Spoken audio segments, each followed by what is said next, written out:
anything that cannot be fixed, a sales call will do it. This already started working in like literally a week of just putting some budget into it.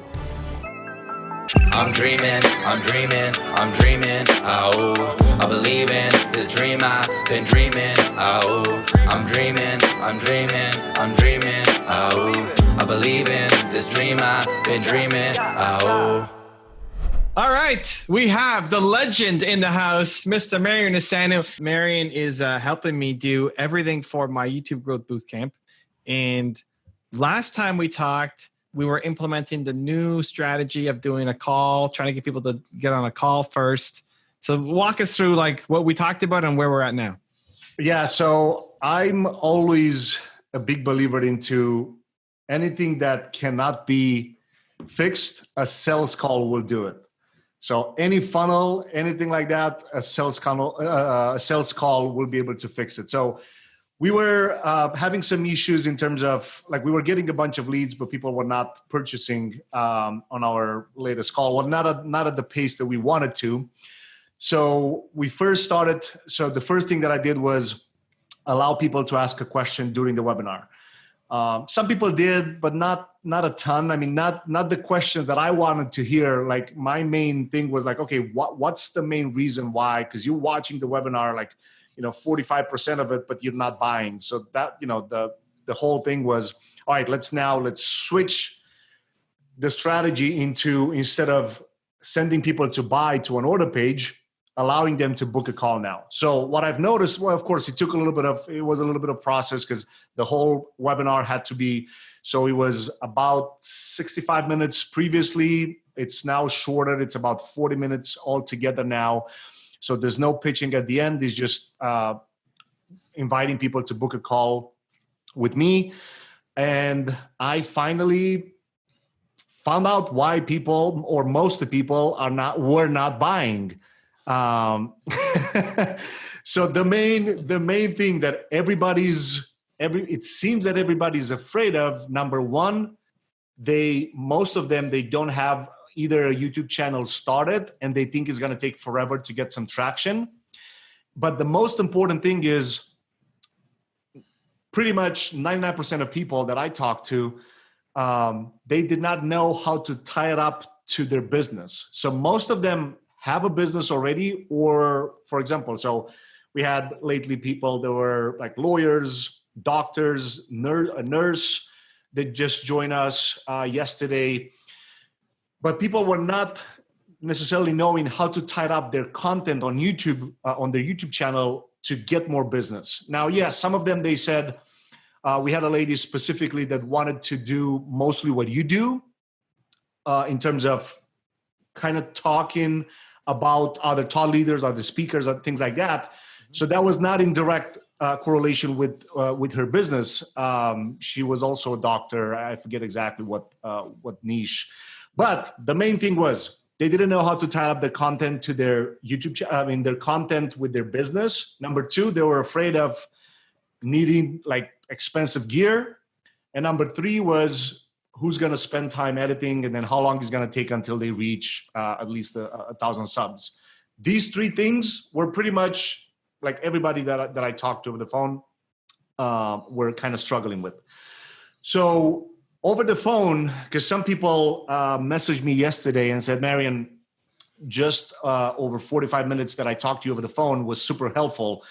So I want to make sure I explain something, because a lot of people are afraid of this quote unquote sales calls because they said, oh, I'm not a good salesperson. I'm not a good, I don't know how to sell over the phone. I mean, I kid you not, for like 45 minutes, 40 to 45 minutes, we don't even talk about the course at all. I pretty much just walk them through the growth map that we designed for the YouTube course, the 9-step process, all that. So I walk them through every step of that map. And then at the end, I just said, well, right now we just touched upon the entire strategy that's being part of the YouTube Growth Bootcamp. So up until this point, they didn't even know that YouTube Growth Bootcamp exists. So then I just explained at the end. So we just touched like a fraction of what's inside a course. And I don't position it as a course. I position it as a ongoing support, because every month you go live and you talk to them and you allow them to submit questions and channel reviews and things like that. Mm-hmm. And it's going great. I'm like super happy with it. We moved like pretty much all the ads are now either sign up for a webinar, and people that do sign up for a webinar and they didn't book a call is just retargeting to book a call. No more order pages, no more, nothing like that. It's just, that's the whole thing that we focus on right now. Up until I'm confident that we'll just stick with this plan until either double the price or change the offer into a different thing. Up until then, we won't change this. Okay. I thought you were going to go, so we take those questions and revamp the webinar to address the issue so that we don't have to do a phone every time. So that's what I believed at first. However, it seems that it's at least for probably another month or two. I still want to leave it like that. We still going to use those questions as follow-up videos. Because, for example, not everybody that watches the webinar will book a call, right? Like there'll be still a lot of people that may not make it up until the end or whatever, right? So those questions were just going to help us. So, if you would ask me, what do I think like it's going to happen long-term? I almost want to improve the offer and double the price instead of just removing the sales call from the whole equation. Yes, it's a little more friction involved, right? Because it's an extra step in there.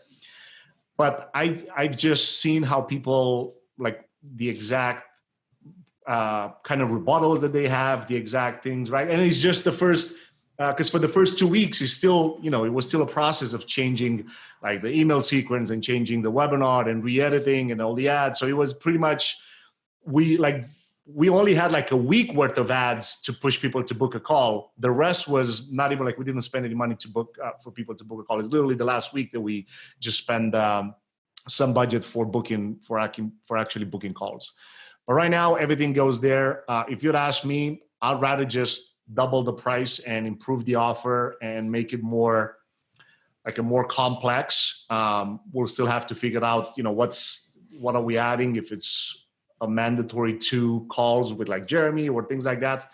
But it's just, I see how confident are people at the end of the call, like how confident they are on reaching their goals, regardless if it's getting more leads, regardless if it's getting more book sales or speaking engagements or things like that. I just love it. Okay. Well, I like the energy. I like the excitement. I'm excited to have this crush for us. So do you need anything else from my part? Do you need me to make more ads talking about these things or what? Or just not 1,000%, not necessarily more ads. I do have a list of right now, probably about 6 or 7 follow-up videos. So like short, probably 10, 15-minute videos, super simple, where you pretty much address the things that I just shared with you. So those will be used as follow-up, right? So 2 days after they watch the webinar, 3 days, 4 days, whatever, because they still get access to the four video series once they watch the webinar. But right now, the things that we shared in those 4 days are not even like, they're not about this, right? And one thing that I forgot, 50% of people were also curious, how are you able to kind of fight the copywriting or the copyright strikes that you would get essentially by, using somebody else's, and me and you, we talked about this last night. If you include other people's content, like if you do some like video reaction or like things like that, or like you include other people's content in your videos, how do you deal with copywriting issues and things like that? So we have to do one of that. So are these videos that we're doing, like that I'm here talking to my big camera doing it? Is this a cell phone video? Is this an Instagram Live? Your camera. Your camera, straight to your camera. Okay, so these are like full-on official videos. Yeah. Got it. And then at the end, pretty much the simple call to action is, hey guys, by the way, if you feel that this was helpful, below this video, you have a button, click and book a call with my team. I'm going to walk you through the process. We'll draft the strategy. The whole thing is because that's how you end the webinar. We'll draft a strategy for your own business to make sure that you can also monetize your YouTube content. And monetize for a lot of people, at least the people that joined the call, pretty much everybody thought that, hey, monetizing just means AdSense. Even though you touched upon this in the webinar, for some reason, it seems that it's still not super clear. So right now I have a list of like 7 or 8 videos for follow-up. And is this added to, we have our 4-day, so somebody comes in, they get the 4-day course that then goes to the webinar, that then goes to the call, right? Is that the sequence? Correct, yeah. But right now we switched the 4-day a little bit. We pretty much send them to the webinar. 4-day, it's embedded on a page, pretty much. And then they have a button to book a call. So they can watch that. Once I get that from you, once I get those extra ones from you, they're gonna get access to the 4-day. I shouldn't call it 4-day because that's just 4 videos. I can put it in 1 day, right? They can get it on one page. So right now, like from the homepage, I just link to the webinar. There's nothing else. You just go right to the webinar. You don't change that. Yeah, you don't change that. It's still the same thing. The only thing they change pretty much is once they watch the webinar, instead of the offer to buy the YouTube Growth Bootcamp popping up, it's the book a call. Right. But where are the 4 days or the 4 videos and now these new 7 videos or whatever? Where does that fit it's just in the email follow-up. Is for people that watch. So the 4-day, they only get access to the 4-day if they watch until the end. That's the point. The point of... Got it. Yeah, so at the beginning of the webinar, you tell them, if you stick until the end, you're going to get access to the YouTube Growth Bootcamp and then the 4-day video series. And some people, it's funny now, because after I implemented this within Ever Webinar, some people messaged and said, oh, I watched until the end, but I didn't get the email. You didn't watch until the end because the webinar actually tracks it.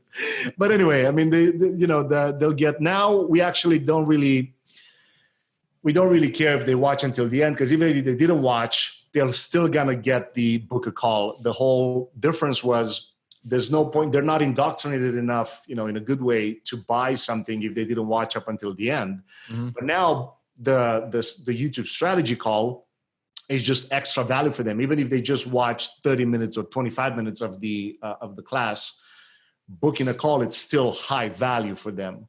Okay. So it's these these follow-up sequences are basically, one person can be interested in how I can get more business. Some people are just interested, how can I make more money fast from it? Yeah.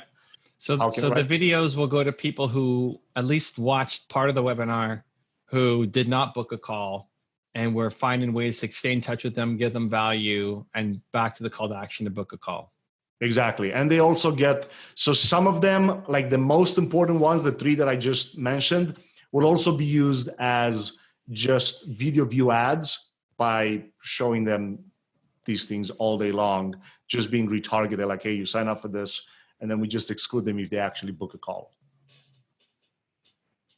So those videos that we're going to send an email will also be run as... used as discovery ads, retargeting people that...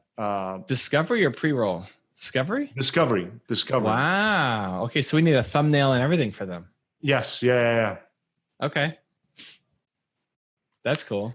So yeah, I'm super excited because mainly I found out what was, the main thing. Now, don't get me wrong, in like 3 months we'll have another conversation and maybe I'll change my mind and say, okay, now pretty much everybody that I talked to in the last 3 months, we understood exactly, because it's still, early in the stage, and say maybe in 2 weeks when we'll have this call again, I'll say, man, people are still asking different questions that I'd never thought about it. Right. So, I'm excited. Not in 2 weeks. I'm sorry, in 4 weeks. It'll still be plenty of people that I'll talk to, and they'll share what's the main thing that they're afraid of when it comes to YouTube. The other thought that's kind of coming to my head is we've done, so in our monthly call inside the group, there's been a couple where I did on my own, and there's been where we had some guests, people who bought the course, and I'm coaching them, and we do an audit basically on their channel. That might I want be to use one of interesting- those as follow-ups too, if that's what you're asking. Yeah. Like we've done a couple of them. Those could be good potential follow-up.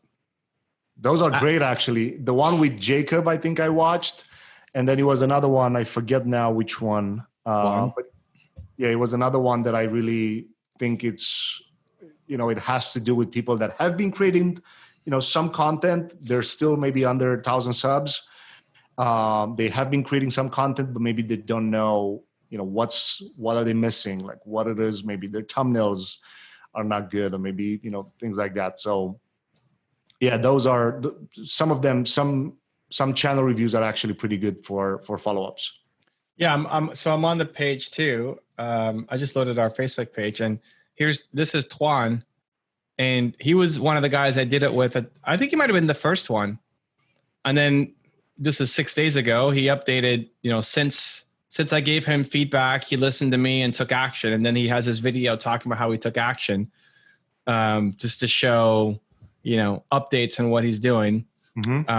That could be, obviously we'd have to connect with him and ask for permission. Can we do this? But I'm sure he'd say yes if you want to use that as a testimonial type of follow-up. Yeah. But also showing like, here's what a session with Evan looks like inside of the group. Like you might be one of these people.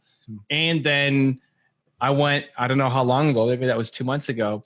Then I spent the past 2 months executing, and here's what's happened. Before and after type of thing. Yep. Yeah. And showing that as part of the, people can relate to that and say, oh, I'm like him. I want to grow my channel too.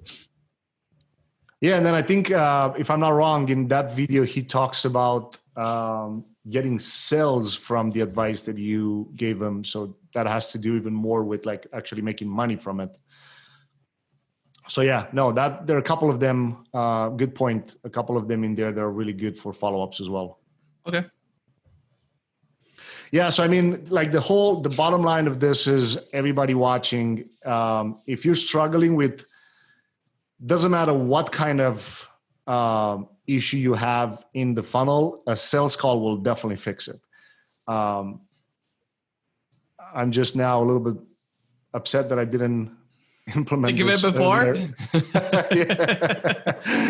But anyway, that's great though. I mean, that's for any business, right? I mean, when you're first starting a company, the closer you get to your customers and you actually know what their problems are versus you just thinking about what their problems are, the more likely you're going to create a product that can serve them. But it's funny because the main reason that I didn't even put this in implementation from the beginning was when we pre-launch it, the people that sign up without booking a call. So it was just, common sense to keep going that way. But yeah, like people watching, doesn't matter who you are and what you sell, a sales call between like having, 20, 30 minutes of training and then at the end just booking a call, it's the simplest way to fix anything that doesn't convert in terms of sales. What might be interesting is I guess we'll do it in the videos. You're going to give me the topics. I'm going to make the videos. I'll give great answers. Yeah, I already have like seven topics pretty much ready to go. So okay. I'll send those to you today. We'll probably have them ready in a couple of days or so. And then, I'm excited for this because I see now that the people also love it. It's not just, it's not just the pure, hey, buy this course because you watched the webinar type of thing. No, they get an actual strategy during the call and it's funny. The strategy is the YouTube growth the YouTube growth map. Like the actual map, the actual 9-step. I literally walked them through every step. And then I make them, envision themselves into each step of the way. So. All right. It's an awesome process. I like it. So I got some videos to make. We got some funnels to fill. And hopefully on our call next month, we'll have some big progress to update. Oh, that's 100%. Like I'm like super confident. This already started working in like literally a week of just putting some budget into it. So it's good. It's awesome. I'm happy with it. All right. Sounds good, man. Let's do it. Awesome. Anything else? No, I think this is the main thing it's a big shift. And it took a little bit to, switch the whole webinar and re-edit. I mean, I didn't do the re-editing, but, rechanging all the timeline in the webinar and the follow-up and all the rest. But no, that's the whole thing. Everybody that's watching and tried to, or not happy with the results that they're getting from their webinars or their sales, it's super simple. It's literally just a 2-page thing. You invite people to watch a 30-minute training, and then at the end, you just invite them to book a call if they felt the training was valuable, and that's it. Cool. Okay. I'm also thinking of, so we have our Spanish and our Russian channel are both 6 figures, like 300, 400,000. And we're about to launch. I want to take my Japanese, Dutch, and French channel more seriously. And then I have my other English channels. And so I'm thinking like, maybe we do some ads. We do some ads in Japanese and Russian. Oh, potentially. I mean, I think it's also then like the course material is all in English. I don't really know how to support even Russian and Spanish. I have a big audience in now, 400,000 subscribers, millions of views. But the material's in English, so I don't know how to support them properly. They might speak English second language, but no, I don't think I have this wall here kind of right now for my plaques, but we might have to just take over the whole wall for all of the silver and gold that's about to be coming. But how are you dubbing those? Are you actually putting voice into those videos? It's somebody else like natively, or is just... Yeah, Russian and Spanish, the 2 ones that popped are dubbing. It's actual dubbing. The French one was AI dubbing, which isn't fantastic yet. The Dutch and Japanese has been transcription, like caption, burned in English, but burned in captions into the language. But we're looking at actually turning those into, like, dubbing works. If you dub it, it works. So are you having any troubles with uploading the same videos with just a different voice? Or no, it doesn't matter. It doesn't, no? Oh no, because actually it is a different sound. It's not the same sound because it's a different voice.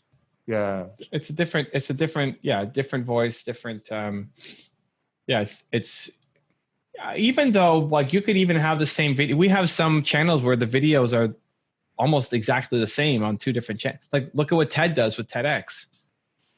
They take TEDx, the most popular videos, they just put to the TED channel. It's the same video onto the different channel. Oh, because for some reason it happened to me a couple of times when I uploaded the same video. Like for example, if I want one of my videos to just upload it organically and then upload the same video and run it as an ad, it's going to say that it's a duplicate video. I just have to cut a little bit, couple of seconds. Yeah. On the same channel, you can't have the same video. These are different channels. Oh, but on different channels you can. Okay. So that one doesn't. As long as there's a reason. If it's just a duplicate copy, then YouTube might come after you. But if you're dubbing it into Spanish for a Spanish market, there's a reason for it. So it makes sense. Anyway, I might have to get rid of my mannequin and just put the wall of plaques as we start building up these channels. Is another one coming up for the golden? I think I have to look at the data. The Spanish channel right now is popping. Spanish channel right now is popping hard. We're still a ways away on the subscribers. Let me just log in quickly and see where we're at. We're 359 on the subscribers. It's further. My Russian is almost 500,000. But if I look at views in the past, 28 days, 7 million views. Damn. So 28 days, 7 million views. Yeah. So it's happening. There's a lot of Spanish speaking people out there. Maybe it would be a good idea to maybe dub 2 of your or 3 of the ads and then run them in the Spanish. It's the channel? In the Spanish. Yeah. I mean, I'm very excited because I want to see Marion take one of the sales calls in Spanish. Well, believe it or not, actually, I mean, not anymore because I haven't practiced a lot, but I used to speak pretty fluently Spanish about 6 years ago. All right. So I was actually, I don't know how, from a grammar standpoint, I was probably making a ton of mistakes, but I could. You can get by. Okay. You got the charm. Yeah, so we got like 100,000 subscribers in the past month on the Spanish channel. Oh, damn. Yeah, it's getting there. I Anyway, didn't know that those are so big. we gotta replicate it out. We gotta replicate it out. Fill the wall. Let's go get them. And then everybody who buys the course, we gotta get them. We gotta have like the biggest collection of gold plaques for everybody who goes through the course. Yeah, that's something that I wanna see. But now, I mean, thinking about it, even people that will join and say, oh, but maybe I want to do, I know Spanish and I know English. Where should I focus first? Right. So, I mean, those will be great because now you have the data to back it up too. But why do you think, so do you think it's better? Like, for example, if I would just put a transcription in my videos in my native language instead of just uploading, and I know we talked about this previously. I mean, I shouldn't focus on 2 channels at a time until at least one of them pops up. But do you think it makes sense to transcribe it in different languages? Like, does it actually help? Like, YouTube would actually show it to people in a different language just because of the transcription? Dubbing. No, transcription does nothing. I haven't proven it. I haven't proven it.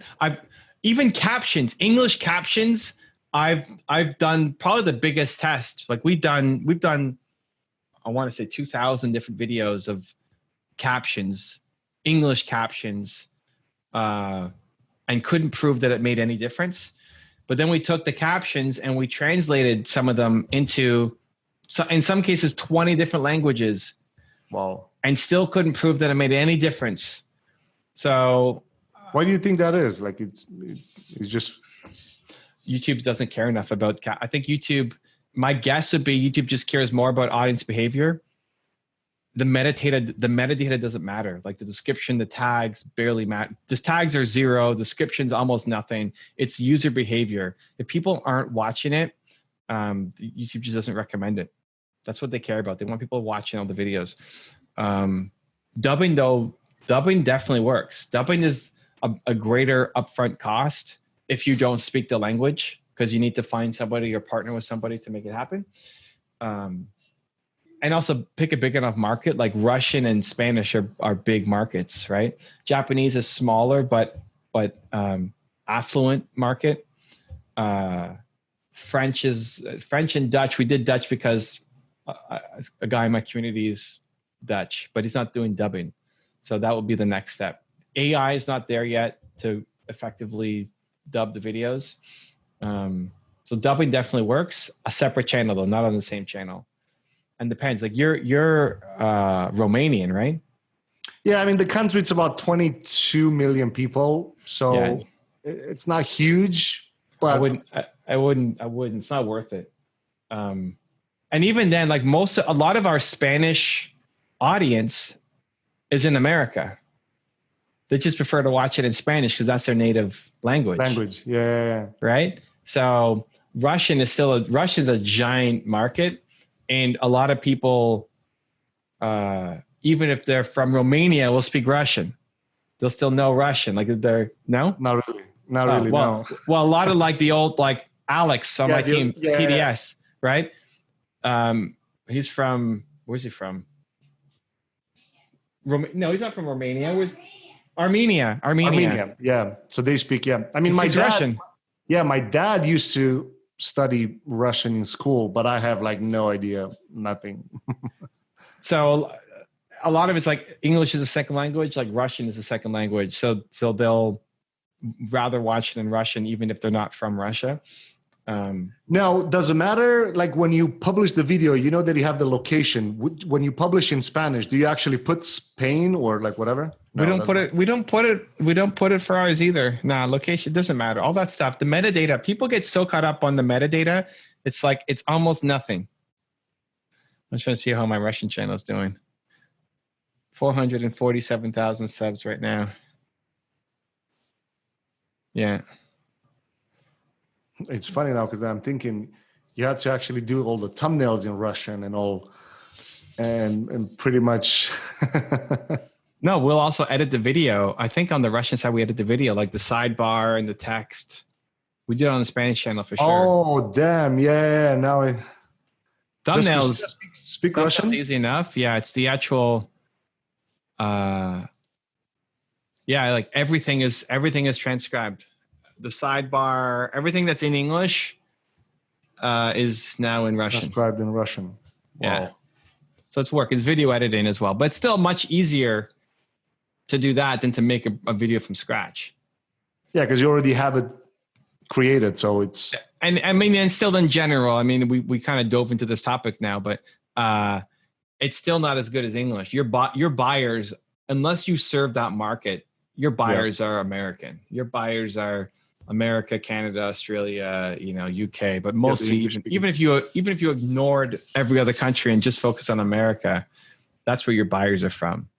They're gonna hire you for your services. They're gonna buy your courses and your products. They're gonna spend more with advertising, all of that. So I wouldn't be thinking multilingual unless you have a really, really, really strong case for it.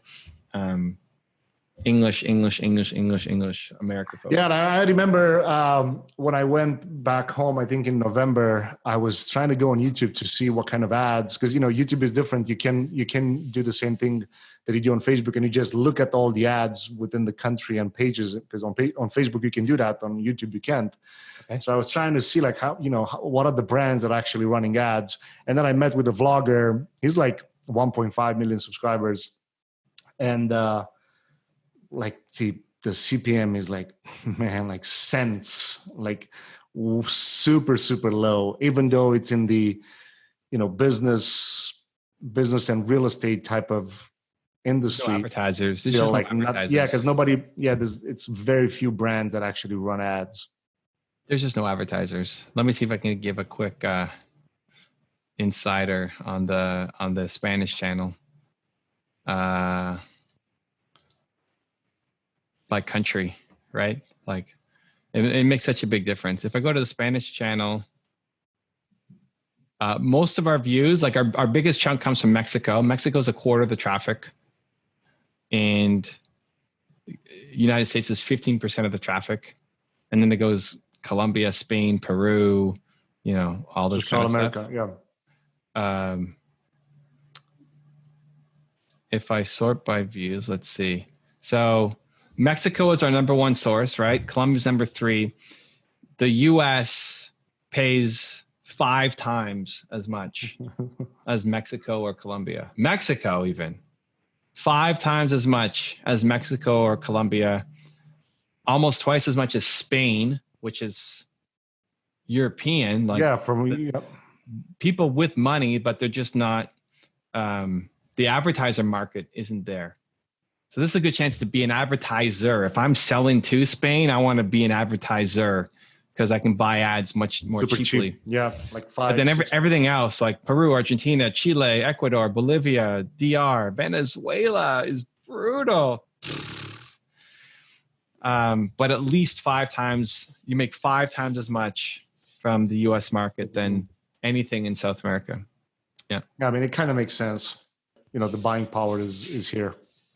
All right. Well, that was fun. we got sidetracked, but hopefully some value for the audience too.